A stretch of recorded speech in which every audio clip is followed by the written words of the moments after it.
नमस्कार आदाब दोस्तों, मैं कलीम ज़फ़र एजुकेशन सीरीज़ में आज कस्बे के गुरु से आपकी गुफ्तगू कराऊंगा और एजुकेशन के बारे में बहुत सारी बातें करूंगा जो सभी स्टूडेंट के साथ साथ जो गार्जियंस हैं, पेरेंट्स हैं, उनके लिए भी बहुत लाभकारी साबित होंगी। और गुरुजी ने कस्बे में न जाने कितने, गिनती ही नहीं है, बच्चों का मुस्तकबिल संवारा है, उनके भविष्य को चमकाया भी है एजुकेशन देकर। गुरुजी से शिक्षा सीरीज पे बात करेंगे कि एजुकेशन के क्षेत्र में जितना बदलाव हो चुका है उसमें और स्पीड कैसे आ सकती है, या जो लोग पिछड़े हुए हैं उन लोगों के अंदर जागरूकता कैसे पैदा की जा सकती है, इस बारे में भी बात करेंगे और बहुत सारी बातें करेंगे। आप सभी लोग अंत तक जुड़े रहें। और आज हम आपकी मुलाकात कराते हैं चचुआ एजुकेशन पॉइंट से। आइए शुरू करते हैं गुरुजी से। गुरुजी, आरजे खबर में आपका स्वागत है। आपने समय दिया, बहुत बहुत शुक्रिया आपका। जफ़र भैया, आपका भी बहुत बहुत धन्यवाद। आज हमें बड़ा गर्व का अनुभव हो रहा है कि आज हमारा ही एक शिष्य हमारा साक्षात्कार ले रहा है, और वो भी एक ऐसे विषय पर जो शिक्षा से जुड़ा है। हमें बहुत गर्व हो रहा है कि हमारे शिष्य शिक्षा के स्तर के बारे में बहुत चिंतित हैं और एक समाज सुधार का काम कर रहे हैं, लोगों को शिक्षा के लिए प्रेरित कर रहे हैं। और हम इनके लिए ये कामना करते हैं कि भविष्य में भी आप इसी प्रकार से अभिभावकों को, निम्न तबके के लोगों को शिक्षा के लिए निरंतर प्रेरित करते रहें, ताकि हमारा समाज, हमारा घर परिवार, हमारा देश सब कुछ अच्छा हो सके। शिक्षित परिवार सब कुछ करने में समर्थ होता है। ठीक है, शुक्रिया सर, बहुत बहुत शुक्रिया सर। एजुकेशन सीरीज चल रही है, जैसे कि देखा गया है शुरुआत से ही आपके संस्थान से ही एजुकेशन प्राप्त करके लोग आगे बढ़े और लोगों की सोच बदली है। मैंने ये भी देखा है शुरुआत से, सबसे पहले आपके ही कोचिंग सेंटर से बच्चे पढ़ते थे और कहीं कोई कोचिंग सेंटर नहीं थे, लेकिन बदलाव धीरे धीरे आता गया, बदलाव आता गया और बदलाव बहुत सारा आया। लेकिन इस समय मैं देख रहा हूँ सर, जो लोग पिछड़े हुए थे एजुकेशन में वो आ गया है, लेकिन बहुत सारे लोग ऐसे थे, उनके दादा भी पढ़े लिखे नहीं थे, उनके पिताजी भी पढ़े लिखे नहीं, और उनके बच्चे 15 साल के हो चुके हैं लेकिन वो भी एजुकेशन नहीं ले रहे हैं। क्या कमी हो सकती है? इसके लिए भैया ये है कि सन 1987 से मैं लगातार शिक्षण कार्य में लगा हुआ हूँ। कई वर्ष हो चुके हैं। मैं तब से लगा हूँ जब न तो यहाँ कोई विद्यालय था और शिक्षा के साधन नाम मात्र के थे। न बालिकाएं पढ़ पाती थी, न बालक पढ़ पाते थे, न बाहर जाने की लोगों में सामर्थ्य थी, न बेचारे शिक्षा ले पाते थे।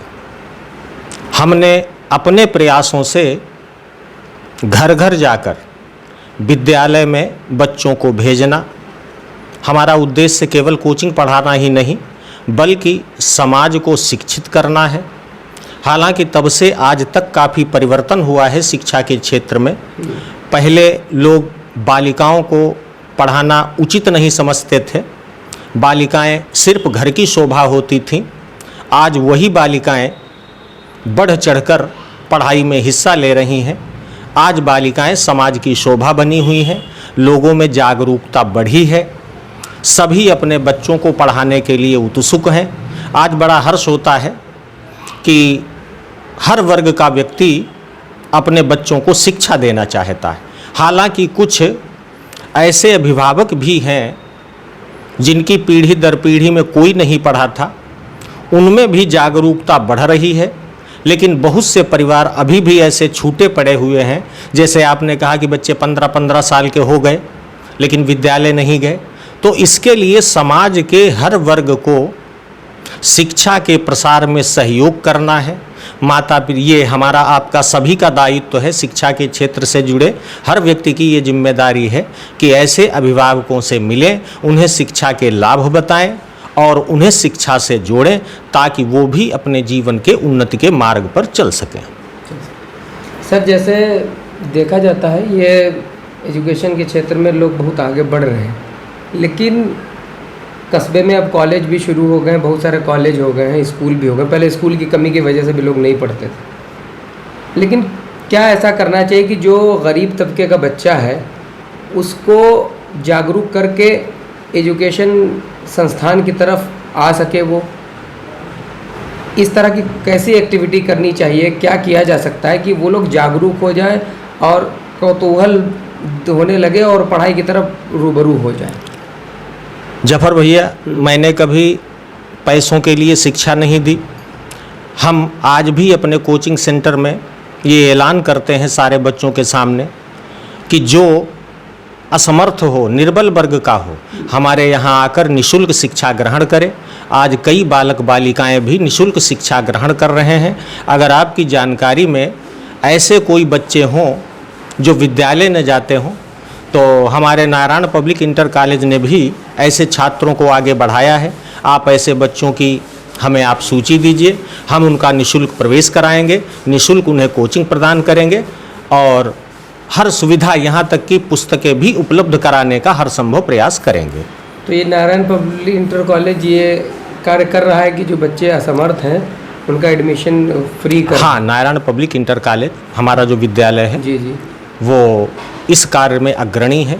बहुत से बच्चे निःशुल्क एडमिशन लेकर बहुत नाम मात्र के शुल्क पर पढ़कर आगे बढ़ चुके हैं और हम लोगों की भी हर संभव कोशिश रहती है कि अगर कोई असहाय बच्चा है तो हमारा विद्यालय, हमारा संस्थान उन्हें निःशुल्क पढ़ाने के लिए पूर्ण रूप से तत्पर है। उन्हें यहाँ तक कि हम पुस्तकों की भी, हमने कई बच्चों को पुस्तकें भी उपलब्ध कराई हैं। जैसे जो कोर्स खरीदने में असमर्थ है तो उन्हें पुस्तकें भी प्रदान की जाती हैं। हम और हमारा विद्यालय परिवार, हमारा कोचिंग संस्थान निरंतर ऐसे छात्रों की खोज में भी लगे रहते हैं जिनके घर परिवार में कभी किसी ने नहीं पढ़ा। उन्हें हर संभव प्रेरित करते हैं ताकि वो किसी तरह शिक्षा के मार्ग पर आगे बढ़ें और अपने जीवन को उज्जवल बनाएं। ठीक है सर, बहुत बहुत शुक्रिया, आपने वक्त समय दिया सर। और बच्चों से क्या कहना चाहते हैं आप अपनी तरफ से? बच्चों से, बच्चे जो इस समय पढ़ नहीं रहे, अपना वक्त बर्बाद कर रहे हैं, जो पढ़ नहीं रहे हैं, अपना वक्त बर्बाद कर रहे हैं, उनके लिए यही संदेश है कि विद्यालय जाएं, वहाँ समय दें। अगर विद्यालय में ही बच्चा पूरे समय तक पढ़ाई कर ले तो उसे अतिरिक्त शिक्षण की आवश्यकता नहीं होती है।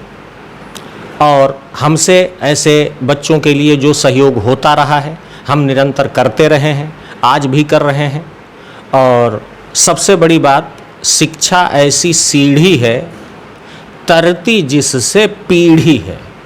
शिक्षा वो सीढ़ी है कि व्यक्ति की पीढ़ियां तर जाती हैं, जीवन उज्जवल हो जाता है, शिष्टाचार आ जाता है। पढ़ाई का मतलब केवल किताबों का पढ़ना ही नहीं, हम अपने संस्थान में, विद्यालय में बच्चों के शिष्टाचार पर विशेष बल देते हैं कि उनके अंदर बोलने का, उठने का, बैठने का तरीका अच्छा हो ताकि दूसरे लोग प्रभावित हों। पढ़े लिखे व्यक्ति दूर से ही नज़र आते हैं, उनकी सभ्यता, उनकी शालीनता, उनके चलने बोलने का ढंग हमें बता देता है कि ये शिक्षित है, ये शिक्षित। ठीक है सर, आपने वक्त दिया, बहुत बहुत शुक्रिया। हाँ, और जफर भैया आपका भी बहुत बहुत धन्यवाद। हम भी आपके उज्जवल भविष्य की कामना करते हैं शुक्रिया सर। कि कल आप हमारे शिष्य थे, आज आप हमारा साक्षात्कार ले रहे हैं, हमारे लिए बड़ा गर्व है। खुश रहो, आनंद करो। सर बहुत बहुत सौभाग्य है कि आपके साथ साक्षात्कार कर रहे हैं। तो एजुकेशन पॉइंट हमसे बात कर रहे थे, चचुआ एजुकेशन पॉइंट, जो कस्बे के गुरु हैं और उन्होंने एजुकेशन ना प्राप्त करने वाले बच्चों को जो वक्त बर्बाद कर रहे हैं उनके लिए बहुत अच्छा संदेश दिया है। मैक्सिमम लोगों तक ये बात पहुंचाएं जो यूट्यूब से जुड़े हुए लोग हैं और यूट्यूब से ही जुड़े रहते हैं और वक्त बर्बाद किया करते हैं, उन तक ये वीडियो ज़रूर पहुंचाएं। हो सकता है उनमें से अगर एक भी बच्चा पढ़ाई करने लगा तो ये वीडियो बनाना सक्सेस हो जाएगा। आप सभी लोग आरजे खबर देख रहे थे। आदाब, नमस्कार।